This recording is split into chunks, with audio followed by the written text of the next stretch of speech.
everybody. I wanted to touch bases with you on that fancy word autophagy that we talked about yesterday. Autophagy means self-eating or eat thyself. Now, I just wanted to remind you of a couple things. Bad cells can't adapt. So a lot of times people think if I don't eat, I'm going to be breaking down my good muscle and my good cells. Well, if you do it incorrectly, you will. Think of autophagy as we just got some rain today, right? Now what's going to happen is all these beautiful green things are going to start to come up out of the ground. However, during the famine part, a lot of the plants died. The weaker plants died and only the strong ones survived. So that's kind of how autophagy works. Over times of famine, your body's going to go scavenge the weak and dying and diseased cells. So I want you to remember that. Now I want to talk about the microbiome, which are the 100 trillion bugs in your gut. Now the same thing happens with them. Bad cells can't adapt. In fact, I learned how to draw good cells and bad cells in college. I went to school for a long time to do this, and this is what I learned. And my mother was an artist, my sister was an artist, so it helps. Good cells look like this. Bad cells look like this. So we want to get rid of those and get more of those. So in your digestive system, you have 100 trillion bacteria. Some are based on carbohydrate digestion.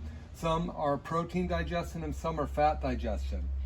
So as we go in and out of ketosis, and as we learn this thing called diet variation, which you'll be learning in the next week, is as we're cutting out some of the carbs we've eaten, we're predominantly carb loaded.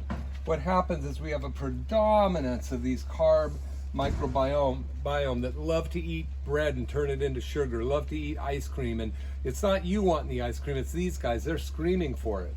But as you cut out your carb load, your microbiome aren't all going to be able to be fed. So autophagy takes place, and you start to kill or eat some of these really weak 1s to 4s to 5s carb eating microbiome that aren't doing your body any good. In fact, they're probably producing bad toxins out of the food they eat.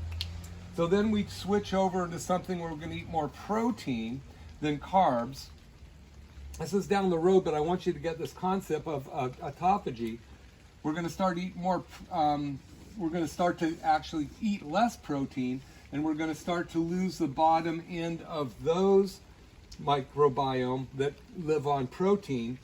And right now we're feeding the fat-eating microbiome the most. So we're getting an abundance of these, and we're wiping out more of these. As we go through this, and you learn after the 21 days, we're going to help you go back and forth on all these different types of diets so that we can wipe out the bad guys that only have good, healthy microbiome in your gut. Microbiome keep you healthy. All right, so I hope that helps. Bad cells can't adapt, so we'll talk to you soon. Oh yeah, maybe you relate to this.